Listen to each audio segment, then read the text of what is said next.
जय हिंद दोस्तों, आप सभी का स्वागत है आपके अपने YouTube चैनल दबंग क्लासेस पर। तो दोस्तों, डेली की तरह आज भी हम लेकर आए आपके लिए 20 अगस्त की सेकेंड शिफ्ट में पूछे गए जो भी क्वेश्चन और उसके अलावा अतिरिक्त क्वेश्चन जो लेके आए हैं वो आपके एग्जाम में डेफिनेटली पूछे जाने वाले क्वेश्चन लेके आए। और आपके लिए जस्ट कुछ समय बाद मतलब आज ही आपको जो संघ से संबंधित, पादप जगत से संबंधित क्वेश्चन पूछे जा रहे हैं, जंतु जगत से संबंधित क्वेश्चन पूछे जा रहे हैं, इनसे संबंधित आपको एमसीक्यू कराए जाएंगे जो कि सबसे टफेस्ट होंगे। मतलब कि जो आपके एग्जाम में पूछे जा रहे हैं ना, वही आपको खूब से खूब आपके 10-10 मिनट में सभी संघ कंप्लीट करवा दिए जाएंगे। तो वीडियो को जरूर लाइक करना, चैनल पे नए तो जरूर सब्सक्राइब कर लेना। चलिए स्टार्ट करते हैं आज की क्लास।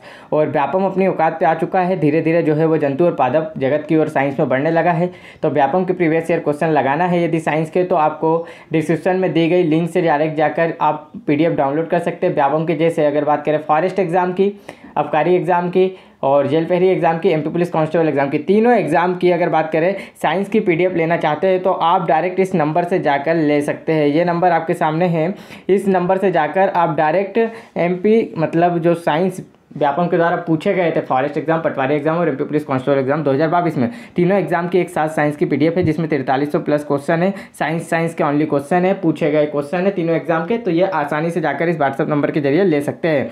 चलिए, और लिंक भी आपको डिस्क्रिप्शन में दी गई, वहाँ से आप आसानी से लीजिए। 20 अगस्त की सेकंड शिफ्ट का पहला क्वेश्चन देखते हैं जिसमें कहा गया है तालीकोटा का युद्ध कब हुआ था, जिसमें विजयनगर साम्राज्य का अंत हुआ था। तो तालीकोटा का युद्ध कब हुआ था? 1565 में हुआ था। राइट आंसर हो जाएगा 1565। इसके बारे में एक्स्ट्रा फैक्ट देख लेते हैं जिससे आपके क्वेश्चन आसानी से बनेंगे और आपके एग्जाम में पूछे जाएंगे। विजयनगर साम्राज्य की स्थापना कब की गई थी? तो 1336 में की गई थी। किसने की थी? तो हरिहर एवं बुक्का नामक दो भाइयों ने की थी। हरिहर एवं बुक्का ने अपने पिता संगम के नाम पर संगम राजवंश की स्थापना की थी। तो पूछा जाता है कि संगम वंश की स्थापना किसने की थी? तो संगम वंश की स्थापना हरिहर एवं बुक्का ने की थी। और किनके नाम पे की थी? तो उनके पिता संगम के नाम पर की थी। विजयनगर साम्राज्य की राजधानी क्या थी? तो हम्पी थी। विजयनगर साम्राज्य की राजधानी हम्पी थी जो तुंगभद्रा नदी के किनारे स्थित है। राइट आंसर क्या हो जाएगा? अगर पूछ ले विजयनगर साम्राज्य की राजधानी क्या थी तो हम्पी थी। और किस नदी के किनारे स्थित है? तुंगभद्रा नदी के किनारे स्थित है। और तुंगभद्रा नदी कहाँ पर बहती है? तो कर्नाटक में बहती है। यह आप लोगों से पूछा जा सकता है। इससे ज़्यादा आपके एग्जाम में विजयनगर साम्राज्य से नहीं बनेगा। इसका एक प्रतापी राजा था, इससे क्वेश्चन बनता है। नेक्स्ट यहाँ पर देखिए, नेक्स्ट पूछा गया है अमेरिका में स्वतंत्रता संग्राम के समय प्रमुख नेता कौन थे? तो अमेरिका में स्वतंत्रता संग्राम के समय प्रमुख नेता सैमुअल एडम्स थे। तो राइट आंसर क्या जाएगा? जो कि वहाँ के प्रमुख नायक थे। देखिए, इसके अलावा देखिए, अमेरिकी स्वतंत्रता संग्राम का तत्कालीन कारण बोस्टन की चाय पार्टी थी। तो पूछा जाता है क्वेश्चन, क्या बोस्टन की चाय पार्टी की जो घटना है वो कब घटी थी? तो 16 दिसंबर 1773 ईस्वी को घटी थी। तो यही है जो आपका अमेरिकी क्रांति बोलते हैं जिसे, या अमेरिका का स्वतंत्रता संग्राम कहते हैं, या बोस्टन की चाय पार्टी, तीनों एक ही को कहा जाता है, जो कि 16 दिसंबर 1773 को घटी थी। इसी घटना से अमेरिका का स्वतंत्रता संग्राम प्रारंभ हुआ था। इसके जो नायक थे घटना के सैमुअल एडम्स थे। ऐसे ही फ्रांस की क्रांति का पूछ लिया जाता है। तो फ्रांस की क्रांति कब हुई थी? तो 1789 में हुई थी। और इसके अलावा इसके पूछा जाता है कि शासनकाल में, तो लुई सोल्वे के शासनकाल में हुई थी। यहाँ पर 16 लिखा गया हमारे द्वारा, लुई सोल्वे के द्वारा हुई थी। ओके, लुई सोल्वे के द्वारा हुई थी, ये आपसे पूछा जाएगा। नेक्स्ट देखिए, नेक्स्ट क्वेश्चन पूछा गया ब्रायोफाइटा से। तो ब्रायोफाइटा की मैं आपके लिए एक वीडियो लेके आऊँगा स्पेशल, जिसके अंदर आपको जितने भी फैक्ट है ब्रायोफाइटा से खूब 10 से 12 फैक्ट है ब्रायोफाइटा से, इससे ज़्यादा नहीं पूछे जाते। वही 10-12 फैक्ट है आपके, मतलब 10 से ऐसे आपके लिए छोटे छोटे 10-12 पॉइंट लेके आऊँगा, उससे आपके क्वेश्चन पूछे जाएंगे, इससे ज़्यादा नहीं पूछे जाते हैं। संघ से क्वेश्चन, हर संघ से अगर बात करें तो खूब से खूब 15 क्वेश्चन बने हैं, इससे ज़्यादा नहीं बने हैं। तो आपके लिए 15 क्वेश्चन ही लेके आऊँगा, ज़्यादा नहीं, और उसी से आपके क्वेश्चन बनने वाले हैं। तो चैनल पे नए तो चैनल को जरूर सब्सक्राइब कर लीजिएगा। चलिए, ब्रायोफाइटा को देखिए, क्या पूछा गया? ब्रायोफाइटा जमीन में रहते हैं परंतु ऊपर क्यों आते हैं? ऊपर यहाँ पर होना चाहिए कि पानी में क्यों आते हैं। तो पानी में क्यों आते हैं यहाँ पर पूछा गया था, पानी में क्यों आते हैं? तो देखिए, प्रजनन के लिए आते हैं। ब्रायोफाइटा जो कि नमी वाले स्थान पर रहते हैं, जहाँ पर जमीन पर रहते हैं, परंतु पानी में क्यों आते हैं? तो प्रजनन के लिए आते हैं। देखिए, यहाँ पर लिखा गया जैसे ब्रायोफाइटा को पादप जगत का उभयचर कहा जाता है। ये क्वेश्चन डेफिनेटली आपके एग्जाम में पूछा जाने वाला है कि ब्रायोफाइटा, ये पूछा जा चुका है। और ब्रायोफाइटा को पादप जगत का उभयचर कहा जाता है। ये 15 तारीख के पेपर में पूछा, 16 तारीख के पेपर में पूछा गया था। ब्रायोफाइटा को जाइलम और फ्लोएम ऊतक नहीं होते हैं। देखिए, ब्रायोफाइटा में भी आपके जो जाइलम और फ्लोएम ऊतक नहीं होते हैं, और इसके अलावा थैलोफाइटा में भी नहीं होते हैं। ये तीनों फाइटा में नहीं होते हैं, इतना ध्यान रखना है। देखिए आपके लिए सिंपल सा बता दूं कि कैसे आप लोग इसे याद कर सकते हैं।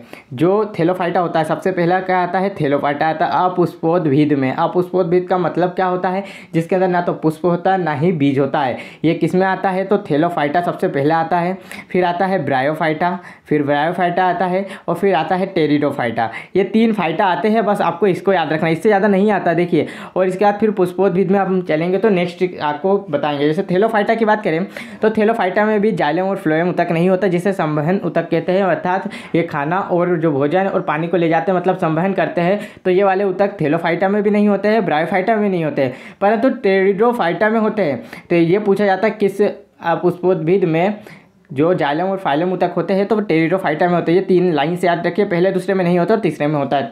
चलिए एक्स्ट्रा फैक्ट आपको बताता हूँ। तो देखिए ब्रायोफाइटा पादप मिट्टी में रहते हैं, लेकिन प्रजनन के लिए पानी की आवश्यकता नहीं होती। इसकी इतनी अच्छे से ट्रिक हमने तैयार करी थी, हम लोगों ने जब याद किया था तो इसे बड़े ही नॉर्मल तरीके से याद किया था। तो हम आपके लिए स्पेशल एक मध्य प्रदेश में शैलचित्र की गुफाएं कहाँ पाई जाती है, तो मध्य प्रदेश में शैलचित्र की गुफाएं भीमबेटका में पाई जाती है। भीमबेटका के शैलचित्र मध्य प्रदेश के रायसेन जिले के अब्दुल्लागंज में स्थित है। भीमबेटका की खोज किसने की थी, ये पूछा जाने वाला क्वेश्चन है। श्रीधर बाकणकर ने की थी। और इसके बाद वर्ष 2003 में यूनेस्को की विश्व विरासत में सूची में इसे शामिल किया गया था। भीमबेटका आदि मानव कालीन सिरे से है। ये आप लोगों के लिए इतने एक्स्ट्रा फैक्ट बहुत होते हैं एग्जाम की दृष्टि से। देखिए पूछा गया है घासी उत्सव कहाँ मनाया जाता है, तो घासी उत्सव की बात करें उत्तरकाशी के ऊंचाई वाले गाँवों के बुगाइलों यानी कि पहाड़ियों की ऊंचाइयों पर स्थित घास के मैदान में बनाया जाता है। नेक्स्ट क्वेश्चन देखते हैं। नेक्स्ट क्वेश्चन पूछा गया है राजकोषीय घाटा क्या है, यदि सरकार का कुल व्यय वित्तीय वर्ष में उसकी कुल राजस्व और गैर राजस्व प्राप्तियों से अधिक है तो उसका अंतर जो है वो वित्तीय वर्ष के लिए राजकोषीय घाटा है। नेक्स्ट देखिए, नेक्स्ट पूछा गया है 2022 में बिहारी सम्मान से किसे सम्मानित किया गया था, तो डॉक्टर माधव हाड़ा को सम्मानित किया गया था। प्रसिद्ध लेखक मधु कांकरिया और माधव हाड़ा को 31वां और 32वां बिहारी पुरस्कार से सम्मानित किया गया। साहित्यकार डॉक्टर माधव हाड़ा और मधु कांकरिया को बिहारी पुरस्कार से सम्मानित किया गया। बिहारी पुरस्कार 1991 में के बिरला फाउंडेशन के द्वारा स्थापित किया गया 3 साहित्यिक पुरस्कारों में से एक है। नेक्स्ट देखिए, नेक्स्ट पूछा गया है केरल पर मुसलमानों ने कब विजय प्राप्त की थी, तो 7वीं शताब्दी ईसा पूर्व में की थी। केरल में इस्लाम 7वीं शताब्दी ईसा पूर्व की शुरुआत में आया था। नेक्स्ट देखिए, नेक्स्ट पूछा गया है द्रोणाचार्य पुरस्कार अंतिम बार कब दिया गया था, तो द्रोणाचार्य पुरस्कार लास्ट टाइम पूछा गया यानी कि अंतिम बार कब दिया गया था, तो 2023 में ही दिया गया था। 10 अगस्त 2023 को दिया गया था। भारतीय निशानेबाज अंजुम मोजगिल जिसे अर्जुन पुरस्कार दिया गया, तो ये आप लोगों को याद रखना है इस बार। हॉकी कोच सरपाल सिंह द्रोणाचार्य पुरस्कार। दिवंगत टेनिस कोच नरेश कुमार द्रोणाचार्य पुरस्कार के परिवारों के सदस्यों को प्रशिक्षित पत्र और ट्रॉफी से सम्मानित किया गया, तो ये आप लोगों को याद रखना है। नेक्स्ट देखिए पूछा गया है रबी की फसल कौन सी है, तो रबी की फसल गेहूं, जो चना, मटर, सरसों है। खरीफ की फसल पूछा जा सकता है चावल, बाजरा, मक्का है। जायद की फसल पूछा जा सकता है ककड़ी है, तरबूज है, खीरा है, सब्जी है। नेक्स्ट देखते हैं, नेक्स्ट पूछा गया है कोशिका की खोज से संबंधित क्वेश्चन, तो कोशिका से संबंधित जितने भी क्वेश्चन बनेंगे हमने सभी लेके आए। कोशिका की खोज से संबंधित देखिए रॉबर्ट हुक ने 1665 में मरी हुई कोशिका की खोज की थी। किसने की थी, मरी हुई कोशिका की खोज की थी। जो पेड़ का कार्क नामक टिश्यू होता है इसके अंदर रोम जैसे उन्होंने जो सूक्ष्मदर्शी होता है उसके द्वारा देखा था और उसमें ही मरी हुई कोशिका की खोज की थी।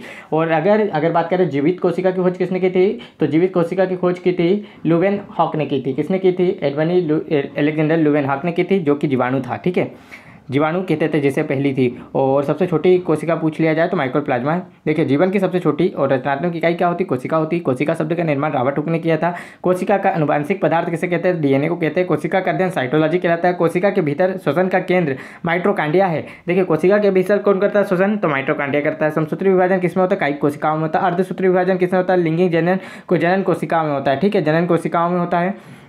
इसके अलावा पूछ लिया जाए कोशिका सिद्धांत किसने दिया था, तो कोशिका सिद्धांत आप सभी को पता होगा वाटसन एवं क्रिक के द्वारा दिया गया था।